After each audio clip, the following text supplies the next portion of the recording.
యేసు లోక రక్షకుడు, యేసు పాప విమోచకుడు, యేసు లోక రక్షకుడు, యేసు పాప విమోచకుడు. ఎంత ఘోర పాపినైనను ఎంచక మరి క్షమించును.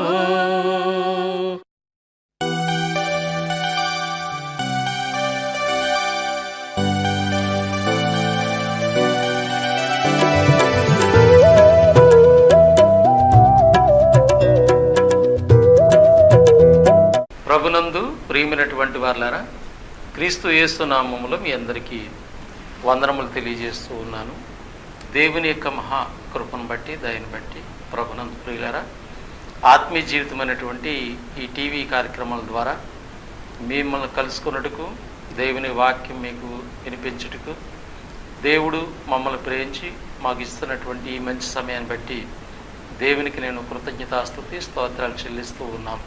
ప్రభునందు ప్రియులారా, ఆత్మీయ జీవితమైనటువంటి కార్యాలు ఆత్మీయంగా దేవుళ్ళు మిమ్మల్ని ఎదుగుదలకు సహాయపడాలని ఆశతో మేము అందిస్తూ ఉన్నాము. ఈ ప్రత్యేక సమయంలో దేవుని యొక్క వాక్యము నుండి దేవుని పిల్లలుగా దేవుడు మనల్ని ఎక్కడ విత్తుతారు అనేటువంటి మాట గ్రంథం తెలియజేస్తుంది. దీని గురించినటువంటి కొన్ని సంగతుల్ని మనము ఆలోచన చేద్దాం. జకర్యా గ్రంథం 10వ అధ్యాయము 9వ వాక్య భాగంలో ఒకనాటి ఇశ్రాయేలు ప్రజల గురించి మాట ప్రవక్త జ్ఞాపకం చేశారు. అన్యజనులలో నేను వారిని విత్తగా అని ఉంది. అన్యజనులలో నేను వారిని, తన ప్రజల్ని విత్తగా అనే మాట మనకు కనపడుతుంది. కనుక ఇక్కడ మనము తన ప్రజలైనటువంటి వారు కనపడుతున్నారు, విత్తనం అనేటువంటిది కనపడుతుంది, అలాగే అన్యజనులు అనేటువంటి వారు కనపడుతున్నారు. కనుక అన్యజనుల మధ్య దేవుని ప్రజల్ని లేదా దేవుని పిల్లల్ని దేవుడు విత్తుట అంటే వారి మధ్య ఉంచటంలో ఉద్దేశాన్ని మనము ఆలోచన చేయవలసినటువంటి వారిగా గ్రంథం మనకు తెలియజేస్తుంది. విత్తుట అనే మాటను మనం ముందుగా ఆలోచన చేసినట్లయితే, విత్తనము అనేటువంటిది ఖచ్చితంగా విత్తబడినప్పుడు అది ఫలించాలి. ఖచ్చితంగా భూమిలో నుండి ఆ విత్తనం యొక్క ఫలాలు ఖచ్చితంగా రావలసినటువంటి ఆవశ్యకతను మనం గమనిస్తూ ఉన్నాం. యేసు ప్రభువారు భూమి మీద మానవుడిగా జీవించిన దినాల్లో విత్తువాని గూర్చినటువంటి ఒక ఉపమానం కూడా ఆయన బోధించారు. మత్తయి సువార్త 13వ అధ్యాయము 3 నుండి చూసినప్పుడు ఆయన వారిని చూసి చాలా సంగతులు ఉపమాన రీతిగా బోధించెను. ఇదిగో విత్తువాడి విత్తుటకు బయలువెళ్ళను. వాడి విత్తుచుండగా కొన్ని విత్తనములు త్రోవ పక్కన పడిను, పక్షులు వచ్చి వాటిని మృంగివేసును. కొన్ని చాలా మన్ను లేని రాతి నేలను పడిను. అక్కడ మన్ను లోతుగా ఉన్నందున అవి వెంటనే మొలిచెను, గాని సూర్యుడు ఉదయించి నప్పుడు అవి మాడి వేరులేనందున ఎండిపోయాను. కొన్ని మొండ్ల పొదల్లో పడిను, మొండ్ల పొదలను ఎదిగి వాటిని అణిసివేసును. కొన్ని మంచి నేలను పడి ఒకటి 100 అంతలుగాను, ఒకటి 60 అంతలుగాను, ఒకటి 30 అంతలుగాను ఫలించను. చెవి గలవాడు వినుగా. కానీ యేసు ప్రభువారు ఒక ఉపమానాన్ని తన ప్రజలైనటువంటి వారికి బోధించారు. ఇక్కడ విత్తనం అంటే విత్తువాను కూర్చున్నటువంటి ఉపమానం. ఇక్కడ విత్తనం ఏంటో కూడా బైబిల్ చాలా స్పష్టంగా జ్ఞాపకం చేయబడింది. లూకాసు వార్త 8వ అధ్యాయం 11వ వచ్చిన భాగంలో ఇలాంటి సందర్భం కూడా మనకు బోధించబడింది. అక్కడ విత్తనము దేవుని వాక్యము అని చెప్పబడింది. అంటే ఖచ్చితంగా విత్తనం ఏంటంటే దేవుని యొక్క వాక్యం. భౌతికంగా ఒక విత్తనాన్ని విత్తితే అది ఎలా ఫలిస్తుందో 30 అంతులు 60 అంతులు సరైన స్థితిలో ఆ విత్తనం విత్తబడితే ఒకటి 100 అంతలుగాను, 30 అంతలుగా, 60 అంతలుగా ఫలించిందని యేసు ప్రభువారు తెలియజేస్తారు. అలాగే విత్తనం ఏంటంటే దేవుని యొక్క వాక్యం. దేవుని వాక్యం అనుకున్నటువంటి పరిస్థితి అంటే ఖచ్చితంగా అది ఫలిస్తుంది. దేవుని వాక్యం విత్తబడితే విత్తనం ఏ విధంగా విత్తబడినప్పుడు ఫలిస్తుందో అదే రీతిలో దేవుని వాక్యం ఫలిస్తుందనే విషయాన్ని మనం గుర్తించాలి. ఉదాహరణకి యెషయా గ్రంథము 55వ అధ్యాయము 10-11 వచ్చిన భాగంలో కూడా యెషయా ప్రవక్త ఈ విషయాన్ని మనకి జ్ఞాపకం చేస్తారు. ఒక విత్తనానికి దేవుని వాక్యానికి ఉన్నటువంటి సంబంధాన్ని చూపించారు. వర్షము హిమమును ఆకాశము నుండి వచ్చి అక్కడికి ఎలాగు మరలక భూమిని తడిపి విత్తువానికి విత్తనమును భుజించువానికి ఆహారమును కొలుగుటికై అది చిగిర్చి వర్ధిల్లినట్లు చేయును. అలాగే నా నోట నుండి వచ్చిన వచనముండును నిష్ఫలముగా నా యొద్దకు మరలక అది నాకు అనుకూలమైన దాన్ని నెరవేర్చును. నేను పంపిన కార్యము సఫలం చేయను. ప్రభునందు ప్రియులారా, ఒక విత్తనము విత్తబడినప్పుడు ఆ విత్తనం భూమిలో విత్తబడుతుంది, ఆకాశం నుండి వర్షం వస్తుంది, మంచు కురుస్తుంది. ఆ విత్తనము విత్తబడి ఫలించి భుజించే వానికి ఆహారం ఎలాగిస్తుందో, ఆహారం ఇవ్వడానికి ఆ విత్తనం ఎలా ఫలించి వర్ధిల్లుతుందో, అలాగే దేవుని నోట నుండి వచ్చేసినటువంటి ఆయన యొక్క మాటలు లేదా ఆయన యొక్క వాక్యము ఖచ్చితంగా నిష్ఫలంగా మళ్ళా తిరిగి వెళ్ళదు, కానీ అది దేవునికి అనుకూలమైనటువంటి పనిని చేస్తుంది. దేవుడు సంకల్పించినటువంటి కార్యం ఖచ్చితంగా సఫలీకృతం చేస్తుందని విత్తనాన్ని గూర్చినటువంటి భావాన్ని చెప్తూ, ఆ విత్తనము దేవుని వాక్యమని, దేవుని వాక్యం ఖచ్చితంగా ఫలిస్తుంది అనేటువంటి విషయాన్ని గ్రంథం మనకి ఇక్కడ జ్ఞాపకం చేస్తుంది. అంటే దీన్ని బట్టి మనం గమనించవలసింది ఏంటంటే, విత్తనం దేవుని వాక్యం. ఇప్పుడు దేవుని వాక్యాన్ని కలిగినటువంటి దేవుని పిల్లలైనటువంటి వారు ఎక్కడైతే, ఏ ప్రాంతంలో అయితే, ఏ స్థలాల్లో అయితే వారిని దేవుడు విత్తాడో అంటే అక్కడ ఉంచాడో కనుక అక్కడ ఖచ్చితంగా ఒక విత్తనము ఎలాగ విత్తబడి ఫలించి వర్ధిల్లి మేలుకరమైన కార్యాలు చేస్తుందో, అదే రీతిలో దేవుని పిల్లైనటువంటి వారు ఎక్కడైతే వారు విత్తబడుతున్నారో, ఎక్కడైతే వారు నాటబడుతున్నారో అక్కడ ఖచ్చితంగా వారు ఫలించాలి అనేటువంటి సత్యాన్ని గ్రంథం మనకు తెలియజేస్తుంది. కనుక జకరియా ప్రవక్త చెప్పినటువంటి ఒక మాటను మనం ఆలోచన చేస్తున్నాం. ఆయన ఏమన్నాడంటే, అన్యజనులు నేను వారిని విత్తగా, అంటే అన్యజనుల మధ్య దేవుడు తన ప్రజల్ని విత్తుతున్నాడు. విత్తడం అనేటువంటిది ఒక విత్తనం గురించి మనం ఆలోచన చేస్తాం. ఆ విత్తనం ఏంటంటే దేవుని వాక్యం అని చెప్పండి. ఇప్పుడు దేవుని వాక్యాన్ని కలిగినటువంటి ప్రజలు కూడా, దేవుని పిల్లలు కూడా ఎక్కడైతే విత్తబడుతున్నారో లేదా ఎక్కడైతే నాటపడుతున్నారో వాళ్ళక్కడ ఖచ్చితంగా దేవుడు ఆశించినటువంటి కార్యాలు వారి జీవితాల్లో ఆ ప్రజల మధ్య జరగాలి. దీన్ని ఉద్దేశించి మనము కొన్ని సత్యాల్ని గ్రంథము నుంచి గమనిద్దాం. వాస్తవంగా ఇక్కడ అన్యజనుల మధ్య అనేటువంటి భావం చెప్పాడు. అసలు అన్యజనులు అనేటువంటి విషయాన్ని మనం గమనిస్తే, అన్యజనులు అంటే వారు దేవుణ్ణి ఎరగినటువంటి వారు. దేవుడు అంటే ఏమై ఉన్నాడో, ఎలా ఉన్నాడో తెలియదు. వారికి తెలిసినటువంటి దాన్ని అనుసరించేవారు. దేవుడు అంటే పలానా ఇలా ఉంటుందని వాళ్ళు ఆలోచించి మరి మానవులు కల్పించినటువంటి విధానాల్లో కొనసాగుతారు. అన్యజనులు అనగా దేవుని గూర్చి ఎరగిన వారని అర్థం. ఉదాహరణకి అన్యజనుల యొక్క జీవితాల గూర్చి పరిశుద్ధ గ్రంథం చాలా స్పష్టంగా తెలియజేసింది. ఉదాహరణకి అపోస్తుడైనటువంటి పౌలు ఎఫెసీలో ఉన్నటువంటి సంఘానికి రాసినటువంటి పత్రికలో కొన్ని విషయాలు అన్యజనుల గురించి బోధించాడు. ఆయన ఎందుకు బోధించాడంటే, ఒకప్పుడు నీవు నేను కూడా ప్రభుని ఎరగనప్పుడు, ప్రభులోనికి రానప్పుడు మనం కూడా దేవుని ఎరగనటువంటి వారమే, మనము కూడా అన్యజనులమే.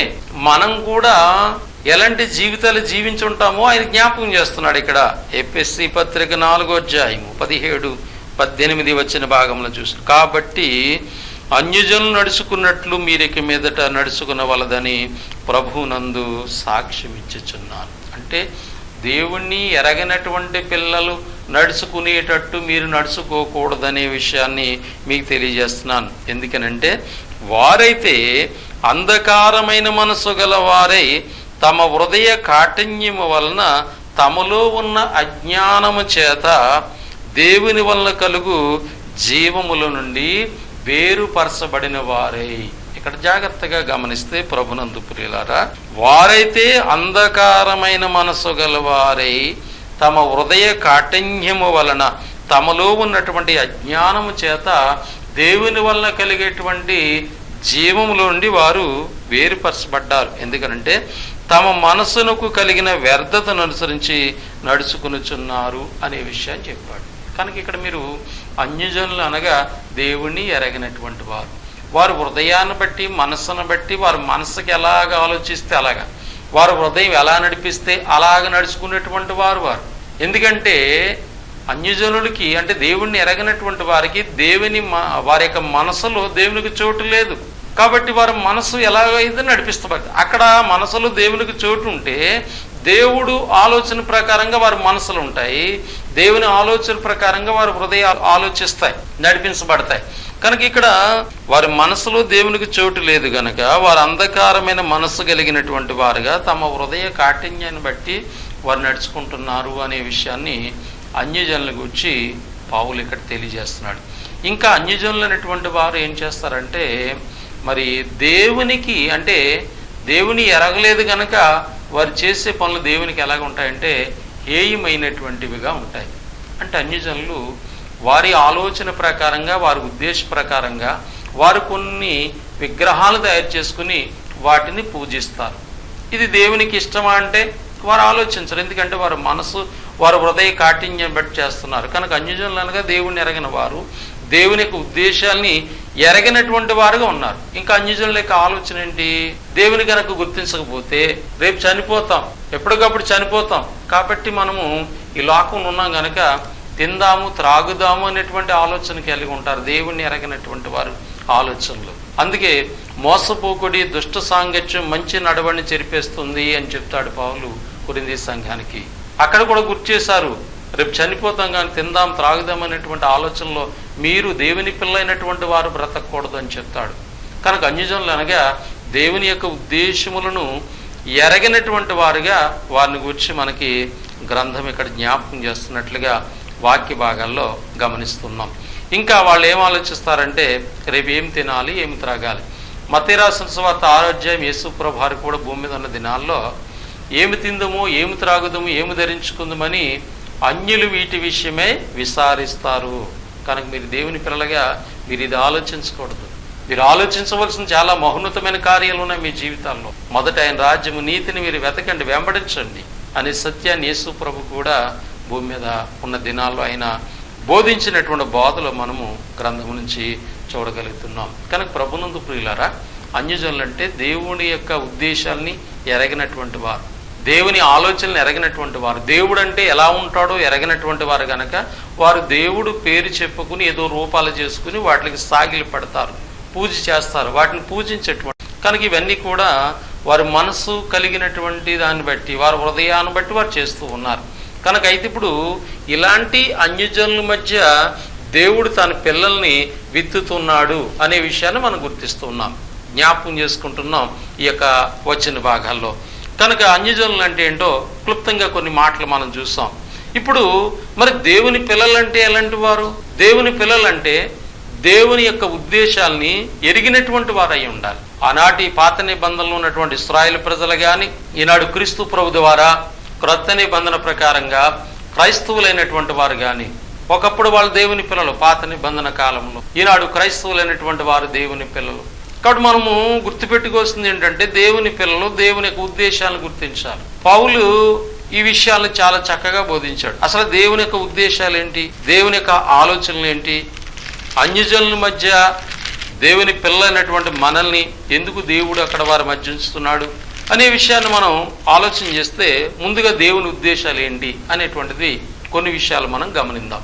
రోమిలకు రాసినటువంటి పత్రిక 16వ అధ్యాయము 25వ వచన భాగాన్ని చూసినప్పుడు ఇలాగా జ్ఞాపకం చేయబడింది. సమస్తమైన అన్యజనులు విశ్వాసమునకు విధేయులగునట్లు అన్నాడు. సమస్తమైనటువంటి అన్యజనులు అంటే అలాంటి వాళ్ళు మనం ముందుగా చూస్తాం. ఇప్పుడు దేవుని ఉద్దేశం ఏంటి? దేవుని పిల్లలకు అర్థం అవ్వాలి. దేవుని ఉద్దేశం ఏంటి? సమస్తమైనటువంటి అన్యజనులు విశ్వాసమునకు విధేయులవ్వాలి. అన్యజనులందరూ కూడా విశ్వాసయ్యి దేవునికి విధేయులైనటువంటి పిల్లలు ఉండాలి. వాళ్ళ విశ్వాసానికి విధేయులుగా ఉండాలి. దేవుని పట్ల విశ్వాసం ఉంచట్లో వాళ్ళు విధేయత కలిగినటువంటి వారుగా ఉండాలి అన్యజనులు అనే ఉద్దేశాన్ని దేవుని గ్రంథం చెప్తుంది. కనుక దేవుని పిల్లైనటువంటి వారు అన్యజనుల మధ్య విత్తబడుతున్నారంటే మనం గుర్తుపెట్టుకోవాల్సిన మాట ఏంటంటే దేవుని ఉద్దేశాలు మనం ఎరిగి ఉండాలి. ఆ దేవుని ఉద్దేశంలో మొదటి మాట అన్యజనులు, సమస్తమైన అన్యజనులు విశ్వాసమునకు విధేయులవ్వాలి అనే సత్యాన్ని మనం గుర్తించాలని గ్రంథము తెలియజేస్తుంది. రెండో మాటని మనం గమనించినట్లయితే ఇదే రోమిలికి రాసిన పత్రిక 15వ అధ్యాయము 15వ వాక్య భాగాన కూడా మనం గమనించినప్పుడు పౌలు గారు ఇలా చెప్తున్నారు. అయినను అన్యజనులు అను అర్పణ పరిశుద్ధాత్మ వలన పరిశుద్ధపరచబడి ప్రీతికరమగినట్లు అంటున్నాడు. రెండోది, అన్యజనులైనటువంటి వారు దేవునికి ఒక అర్పణగా అర్పించాలి. ఈ అర్పణ దేవునికి ప్రీతికరమైనటువంటిదిగా ఉండాలి అని నేను సువార్త ద్వారా వారిని దేవునికి అర్పణగా చేయటానికి ఈ సువార్త నేను ప్రకటిస్తున్నాను అని పౌలు తెలియజేస్తున్నాడు. కనుక ప్రభునందు ప్రియులరా, దేవుని ఉద్దేశాల్లో సమస్తమైన అన్యజనులు విశ్వాసమునకు విధేయులవ్వాలి. రెండవదిగా, వారు పరిశుద్ధాత్మ ద్వారా పరిశుద్ధపరచబడి వారు దేవునికి ప్రీతికరమైనటువంటి అర్పణగా ఉండాలి. దాని నిమిత్తము నేను సువార్త చేస్తున్నాను, ప్రయాసపడుతున్నాను, దేవుని యొక్క విషయాల్ని నేను తెలియజేస్తున్నానని పౌలు తెలియజేస్తున్నటువంటి మాటని గ్రంథంలో మనము గమనిస్తూ ఉన్నాం. మూడవదిగా మనం గమనిస్తే ఎఫెసీయులకు రాసినటువంటి పత్రికలో పౌలు చక్కగా దేవుని యొక్క ఉద్దేశాల్ని తెలియజేశారు. ఎఫెసీయులకు రాసిన పత్రిక 3వ అధ్యాయము 6వ వచనాన్ని కూడా మనం గమనిద్దాం. అన్యజనులు సువార్త వలన క్రీస్తు యేసునందు యూదులతో పాటు సమాన వారసులు. మూడో భాగం ఏంటి ఇక్కడ? మొదటిది, విశ్వాసమునకు విధేయులవ్వాలి. పరిశుద్ధాత్మ చేత వారు పరిశుద్ధపరచబడి దేవునికి ప్రీతికరమైన అర్పణగా ఉండాలి. మూడవది గమనించినట్లయితే, అన్యజనులు సువార్త వలన క్రీస్తు యేసునందు యూదులతో పాటు సమాన వారసు. ఒకప్పుడు యూదులకి మిగతా ప్రజలకి సంబంధం లేదు. కనుక ఇప్పుడు యూదుడని గ్రీకు దేశస్థుడని ఏ భేదం లేదు. క్రీస్తు యేసునందు అందరూ ఒకటే. క్రీస్తు శరీరం అనేటువంటి బిడ్డలుగా చేశాడు. ఒక నూతన పురుషునిగా, క్రైస్తవుడిగా దేవుడు ఏర్పాటు చేశాడు. ఆ మూడో మాటను మనం గమనిస్తున్నాం. అన్యజనుల సువార్త వలన క్రీస్తు యేసునందు యూదులతో పాటు సమాన వారసు. ఒక శరీరం అందలి అవయవములు అని చెప్పాడు. అంటే క్రీస్తు శరీరం అనేటువంటి సంఘములో మనం అవయవాలుగా కట్టబడాలి. అన్యజనులు దేవుని యొక్క వాగ్దానాలు ఎన్నైతే ఉన్నాయో ఆ వాగ్దానములో వారు పాలిభాగస్తులు అవ్వాలి. వాగ్దానానికి వారు వారసులు అవ్వాలన్నది దేవుని యొక్క ఉద్దేశంగా గ్రంథం తెలియజేస్తుంది. కనుక ప్రభునందు ప్రియులరా, ఒక 5 విషయాలు మీ ముందు ఉంచాను. ఏది? దేవుని యొక్క ఉద్దేశము, స్వార్థ వలన అన్యజనులు విధేయులు అవటం, విశ్వాసమునకు విధేయులు, పరిశుద్ధాత్మ చేత వారు పరిశుద్ధపరచబడి దేవునికి ప్రీతికరమైన అర్పణ. మూడవది, యూదులతో పాటు సమాన వారసులు. నాలుగవది, క్రీస్తు శరీరం అనే సంఘములో అవయవాలుగా కట్టబడ్డం. ఐదవదిగా, దేవుని యొక్క వాగ్దానాలు ఎన్నైతే ఉన్నాయో ఆ పరసంబంధమైన ఇహపరమైన ప్రతి వాగ్దానానికి వారు వారసులు అవటం. ఇది దేవుని ఉద్దేశాలు. అన్యజనులుగా దేవుని ఎరగని వారు. అన్యజనులు అంటే ఏంటో మనం చూస్తాం. దేవుని ఉద్దేశం ఏంటి? ఇప్పుడు వారు ఈ విధంగా ఉండాలి. ఈ విధంగా ఉండాలని దేవుని పిల్లైనటువంటి వారిని అన్యజనుల మధ్య విత్తుతున్నాడు. ఒకప్పుడు ఇశ్రాయేలు ప్రజల్ని అన్యజనుల మధ్య విత్తాడు అని జకర్యా ప్రవక్త జ్ఞాపకం చేస్తాడు. మరి అన్యజనుల మధ్య విత్తబడినటువంటి ఆ యొక్క ఇశ్రాయేలు ప్రజలు ఏ విధంగా అన్యజనుల మధ్య జీవించారు అని మనం ఆలోచన చేస్తే వారు జీవితాలు మనం గమనించినప్పుడు గ్రంథంలో అనేకమైన విషయాలు గమనిస్తాం. ఒక తరములో ఉన్నటువంటి ఇశ్రాయేలు ప్రజలు మరి అన్యజనుల మధ్య దేవుడు వాళ్ళని ఉంచితే దేవుడు ఉంచినటువంటి విధానాన్ని వాళ్ళు గుర్తించక వాళ్ళు ఎలా జీవించారని బైబిల్ చెప్తుందంటే, కీర్తన గ్రంథము 106వ అధ్యాయము 35 నుండి చదువుకుంటున్నాం. అన్యజనులతో సహవాసము చేసి వారి క్రియలు నేర్చుకునిరి, వారి విగ్రహములకు పూజ చేసిరి, అవి వారికి ఉరియాయను. మరియు వారు తమ కుమారులను కుమార్తెలను దయ్యములకు బలిగా అర్పించిరి, నిరపరాధ రక్తమునగా తమ కుమారుల కుమార్తెల రక్తమును ఒలికించిరి, కనానపు దేశపు వారి బొమ్మలకు వారిని బలిగా అర్పించిరి, ఆ రక్తం వలన వారి దేశము అపవిత్రమైన, తమ క్రియల వలన వారు అపవిత్రులైరి అని గ్రంథం చెప్తూ ఉంది. ప్రభునందు ప్రియులరా, దేవుడు అన్యజనుల మధ్య ఒకనాటి ఇశ్రాయేలు ప్రజల్లో ఒక తరంలో ఉన్నటువంటి వారిని మనం గమనిస్తే అన్యజనుల మధ్య వాళ్ళు జీవించినప్పుడు వారు దేవుని పిల్లగా దేవుని యొక్క ఉద్దేశాలు ఎరిగిన వారుగా వారు జీవిస్తే వారు దేవుని ప్రేమకు పాత్రలుగా అన్యజనులు ఉంటారు. దేవుని ఆలోచనకి పాత్రలుగా వాళ్ళు మారతారు. కానీ ఇక్కడ వాళ్ళు ఎలా జీవించారంటే వారి మధ్య ఉంచాడు ఆయన. ఇక్కడ విత్తబడుతున్నాం, ప్రజల మధ్య ఉంచుతున్నాడు దేవుడు మనల్ని. ఒకనాటి ఇశ్రాయేలు ప్రజలు ఉంచాడు. కానీ వాళ్ళు ఏమయ్యారు? అన్యజనులతో సహవాసం చేసి వారు క్రియలు నేర్చుకున్నారు. వారి విగ్రహాలకి వీళ్ళు పూజలు చేస్తారు. అవే వాళ్ళకి ఉరిగా మారిపోయని గ్రంథకర్త తెలియజేస్తూ ఉన్నాడు. మరియు వారు తమ కుమార్తెలను కూడా ఆ కనాను దేశపు వారి యొక్క బొమ్మలకి బలిగా అర్పించి వారి రక్తం వలన ఆ దేశం కూడా అపవిత్రమైపోయింది.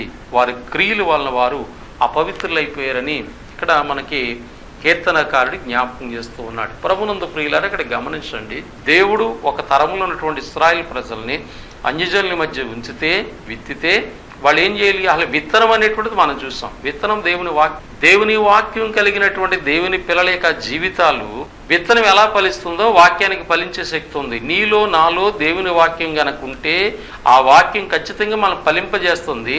అన్యజనుల మధ్య, దేవుణ్ణి ఎరగినటువంటి వారి మధ్య, దేవుని ఉద్దేశాలు ఎరిగినటువంటి నీవు నేను మనం జీవిస్తే మన ఆత్మీయంగా దేవుళ్ళు మనం ఎదగటాన్ని బట్టి ఖచ్చితంగా ఆ దేవుణ్ణి ఎరగినటువంటి వారు, దేవుణ్ణి ఎరిగినటువంటి నిన్నును బట్టి, నన్ను బట్టి వారు దేవుని యొక్క ఉద్దేశాలను గుర్తిస్తారు.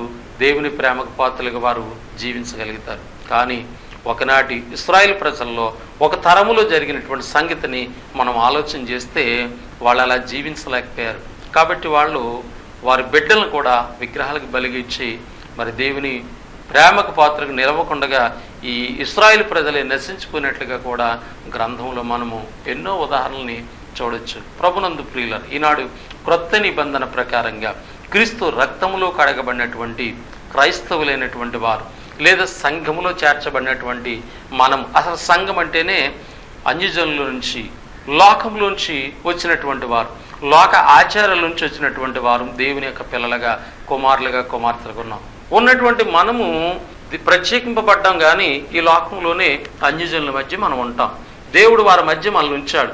ఉంచిన ఉద్దేశాన్ని గుర్తించాలి. ఒక విత్తనం ఏ విధంగా నేలలో నాటబడితే ఆ విత్తనం ఫలించి అభివృద్ధి చెంది విస్తరిస్తుందో, ఆ విత్తనము భూమి మీద దేవుడు ఎటువంటి ఫలాలు ఇవ్వాలని దేవుడు ఆశించాడో ఆ ఫలాలు ఇస్తుందో, అలాగే మరి క్రీస్తునందు, క్రీస్తుని కలిగినటువంటి మనము, క్రీస్తు యొక్క వాక్యాన్ని కలిగినటువంటి మనము మరి ఏ విధంగా అన్యజనుల మధ్య మనము విత్తబడినటువంటి మనము ఏ విధంగా ఫలాన్ని ఫలిస్తున్నామనేటువంటిది మనం ఆలోచన చేయాలని దైవ గ్రంథం తెలియజేస్తుంది.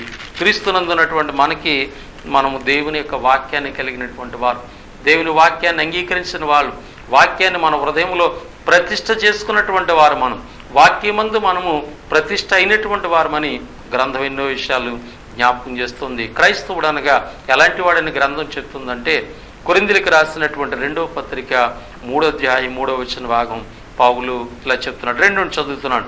మా హృదయం మీద వ్రాయబడింది మనుషులందరూ తెలుసుకుని చదువుకునిచున్న మా పత్రిక మీరే కారా? రాతి నేల మీద కానీ శిరతో కానీ వ్రాయబడక మెత్తన హృదయములను పలకల మీద జీవం గల దేవుని ఆత్మతో మా పరిచర్య మూలముగా వ్రాయబడిన క్రీస్తు పత్రిక ఉన్నారని మీరు తేటపరచబడుచున్నారు. క్రీస్తు యొక్క పత్రికగా మీ జీవితాలు ఉన్నాయి. పరిశుద్ధాత్మ చేత మీ యొక్క మెత్తన హృదయాల మీద జీవం గల దేవుని ఆత్మ దేవుని మాటలు రాసింది. హృదయాల్లో దేవుని మాటలు ఆత్మచేత లిఖించబడినటువంటి వారు. మన హృదయ స్పందన దేవుని వాక్య సంబంధంగా ఉండాలి. మన మనసులో దేవుని ఆలోచన ప్రకారంగా ఉండాలి. కనుక మనం మాట్లాడే మాటలు దేవుని ఆలోచనలు అయి ఉండాలి. హృదయము నిండుండి దాన్ని బట్టి నోరు మాట్లాడుతుందని దేవుని వాక్యం తెలియజేస్తుంది. కనుక క్రైస్తవుడు అయ్యావంటే, క్రీస్తు కడగబడ్డామంటే, పరిశుద్ధాత్మ చేత శుద్ధి చేయబడ్డామంటే మన మెత్తన హృదయాల మీద ఆత్మ చేత దేవుని మాటలు రాయబడినటువంటి వాడు. హృదయం శుద్ధి చేయబడింది ఆత్మ చేత. కనుక ఒకప్పుడు అన్యజనులుగా ఉన్నప్పుడు నీ హృదయ స్థితి వేరు, నా హృదయ స్థితి వేరు. వారు దేవుని ఉద్దేశాలు ఎరగిన వారు. అలాంటి వారి మధ్య దేవుని ఉద్దేశాలు ఎరిగినటువంటి వాడిగా ఆత్మచేత, దేవుని ఆత్మచేత శుద్ధి చేయబడి దేవుని మాటలు నీ మెత్తన హృదయం మీద జీవం గల దేవుని ఆత్మతో రాసి ఒక పత్రికగా, నిన్ను చూస్తే వాక్యాలు చెప్పక్కర్లేదు, నన్ను చూస్తే మళ్ళీ వాక్యాలు చెప్పక్కర్లేదు, నా జీవితమే వాక్య సంబంధంగా ఉండాలి. కనుక నిన్ను నన్ను దేవుని ఎరగినటువంటి వారి మధ్య ఉంచాడు. ఎందుకు ఉంచాడంటే, ఒకనాటి ఇశ్రాయేలు ప్రజల్లాగా వాళ్ళతో కలిసి వాళ్ళ సహవాసాలు చేసి వాళ్ళే తయారవుతామని కాదు. దేవుని కుమారులుగా, కుమార్తెలుగా ఉన్నటువంటి నిన్ను నన్ను ఇతరులు చూసి మన జీవితాల్లో వారిని ప్రభావితం చేయాలి. అది దేవుని యొక్క ఉద్దేశం. అందుకొరకు దేవుడు అక్కడ నాటుతున్నాడు లేదా విత్తాడు మనల్ని గ్రంథం మనకి తెలియజేస్తుంది. కొరింథీయులకు రాసిన మొదటి పత్రిక 5వ అధ్యాయము 9 నుండి 13 వచనాల్లో పౌలు గారు కొరింథీయులో ఉన్నటువంటి సంఘము, క్రీస్తునందు రక్షించబడినటువంటి సంఘానికి ఈ మాట చెప్పారు. ఏమనంటే, జారులతో సాంగత్యము చేయవద్దని నా పత్రికలో మీకు వ్రాసి ఉంటిని. అయితే ఈ లోకపు జారులతోనైనను, లోబులతోనైనను, దోసుకుని వారితోనైనను, విగ్రహారాధికులతోనైనను ఏమాత్రము సాంగత్యము చేయవద్దని కాదు. అలాగైతే మీరు ఈ లోకం నుండి వెళ్ళిపోవలసి వచ్చిన కదా. ఇప్పుడైతే సహోదరుడు అనబడిన వాడెవడైనను జారుడు గాని, లోబి గాని, విగ్రహారాధకుడు గాని, తిట్టుపోతు గాని, త్రాగుబోతు గాని, దోసుకునేవాడు గాని అయ్యో నెడల అట్టివానితో సాంగత్యము చేయకూడదు, భుజింపకూడదని మీకు వ్రాయిచున్నాను. వెలుపుల వారికి తీర్పు తీర్చడం నాకెలా? వెలుపుల వారికి దేవుడే తీర్పు తీర్చును. మీరు లోపటి వారికి తీర్పు తీర్చేవారు గనక ఆ దుర్మార్గాన్ని మీలో నుండి. చాలా చక్కగా బైబిల్ ఇక్కడ చెప్తుంది ప్రభునందు ప్రియులారా. ఒక క్రైస్తవుడు లోకంలో ఎలాంటి వారి మధ్య జీవిస్తాడో చెప్పాడు ఇక్కడ. అన్యజనులు అంటే వాళ్ళకి తెలియదు, దేవుడి గురించి వాళ్ళకి తెలియదు. వాళ్ళు ఏదో రూపం పెట్టుకుని చేసుకుంటారు. వాళ్ళ హృదయాన్ని బట్టి, మనసులను బట్టి వాళ్ళు ప్రవర్తిస్తారు, జీవిస్తారు. తిందాం త్రాగుదామని ఆలోచిస్తారు. కానీ అలాంటి ప్రజల మధ్య దేవుని పిల్లైనటువంటి క్రైస్తవుడు ఎలా ఉండాలో ఇక్కడ పౌలు చెప్తున్నాడు. నువ్వు త్రాగుబోతుగా, నువ్వు తిట్టుబోతుగా, నువ్వు వ్యభిచారిగా, నువ్వు దోసుకునేవాడిగా క్రైస్తవుడు ఉండకూడదు. క్రైస్తవుడు ఎలా ఉండాలి? అలాంటి వారి మధ్య దేవుని ఉద్దేశాలు ఎరిగినటువంటి వాడిగా, క్రీస్తు లాంటి స్వారూప్యత కలిగి, స్వభావాన్ని కలిగి, క్రీస్తు యొక్క ఉద్దేశాలను ఎరిగి మనం గమనించాం. పౌలు చెప్పాడు ఎలాంటి వారు దేవుని యొక్క ఉద్దేశాల నుండి చెప్పాడు. అసలు అన్యజనులు ఏ విధంగా దేవుడు కోరుకుంటున్నాడు వాళ్ళని. వాళ్ళు విశ్వాసం ద్వారా దేవునికి విధేయులు అవ్వాలని, పరిశుద్ధాత్మ చేత వారు పరిశుద్ధపరచబడి దేవునికి ప్రీతికరమైన అర్పణగా ఉండాలని, వాళ్ళు యూదులతో పాటు సమాన వారసులు అవ్వాలని, క్రీస్తు శరీరం అనే సంఘంలో అవయవాలుగా కట్టబడాలని, దేవుడు చేసిన ప్రతి వాగ్దానాన్ని వాళ్ళు కూడా పొందుకోవాలని దేవుని యొక్క ఉద్దేశమైనది. ఈ ఉద్దేశాలు ఎరిగినటువంటి వారిగా, క్రైస్తవుడిగా, క్రీస్తుని ధరించుకున్నట్టు బిడ్డగా అన్యజనుల మధ్య నిన్ను నన్ను దేవుడు విత్తుతున్నాడు. విత్తబడినటువంటి విత్తనానికి ఫలించే గుణం ఉంది. విత్తనం దేవుని వాక్యం, ఆ వాక్యంతో నింపండి నిన్ను నన్ను. కనుక నీవు నేను వారి మధ్య దేవుని యొక్క ఉద్దేశాలని మనం ప్రభావితం చేయాలి. మనం దేవుని కొరకు ఫలాలు ఫలించాలి. అప్పుడు మన జీవితాలు వాక్య సంబంధంగా వారి మధ్య ఉంటే, ఉదాహరణకి పేతురు రాసిన మొదటి పత్రిక 3వ అధ్యాయము మొదటి 2 వచన భాగాల్లో పేతురు గారు ఈ విధంగా చెప్తున్నారు. ఒక స్త్రీ యొక్క ప్రవర్తన తన భర్తకి వాక్యం చెప్పకుండానే తమ నడవడి వలన వారిని రాబట్టొచ్చని చెప్పాడు. స్త్రీకే కాదు, పురుషుడు కూడా తన ప్రవర్తన ద్వారా తన భార్యను, తన బిడ్డల్ని రాబట్టాలి. కనుక ప్రభునందు ప్రియులారా, జకర్యా ప్రవక్త జ్ఞాపకం చేస్తున్న మాట, దేవుడు అన్యజనుల్లో నిన్ను నన్ను ఎందుకు విత్తుతున్నారో ఆలోచించండి. విత్తబడినటువంటి నీవు నేను ఎటువంటి ఫలాలు అందిస్తున్నాం? మన జీవితాల ద్వారా దేవుని ఎరగినటువంటి వారు దేవుని ప్రేమకు పాత్రలుగా ఉండాలి. దాని కొరకే నిన్ను నన్ను దేవుడు వారి మధ్య ఉంచుతున్నాడనే విషయాన్ని గుర్తించండి. కనుక వారితో కలిసి వారిలాంటి జీవితాలు కలిగి మనం జీవించడానికి కాదు, కానీ మనలాంటి జీవితాల్లోనికి వారిని తీసుకురావడానికి దేవుడు నిన్ను నన్ను ఏర్పాటు చేసుకున్నాడు. ఈ సత్యాన్ని గుర్తిందాం, దేవుని కొరకు జీవిందాం, ఇతరులను క్రీస్తులోనికి నడిపిందాం, దేవుని ప్రేమకు పాత్రలుగా వాళ్ళు ఉంచుదాం. దేవుడి మాటలు మనందరి ఉదయాల్లో ఫలింపచేయును గాక. ఆమేన్. మీ అందరికీ నా వందనములు.